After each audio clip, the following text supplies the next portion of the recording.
ওই যা ওস্তাদ রাজগত সতর্ক করলেন, সত্যিকার ইমানদার আল্লাহকে ভয় করার মতো ভয় করবে, মুসলমান না হয়ে মৃত্যুবরণ করো না।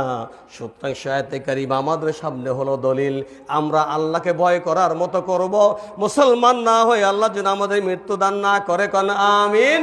কোন কাফের বেঈমান কোরআন বিরোধী কোন নেতা কর্মীর সাথে ইমানদারদের সম্পর্ক থাকতে পারে না, ঠিক কিনা? আল্লাহ পাক বলেন কাদের সাথে থাকবে এখন মুসলমান? ইয়া আইয়ুহাল্লাযীনা আমানুত্তাকুল্লাহ ওয়া কুনু মা'আস সাদিকিন।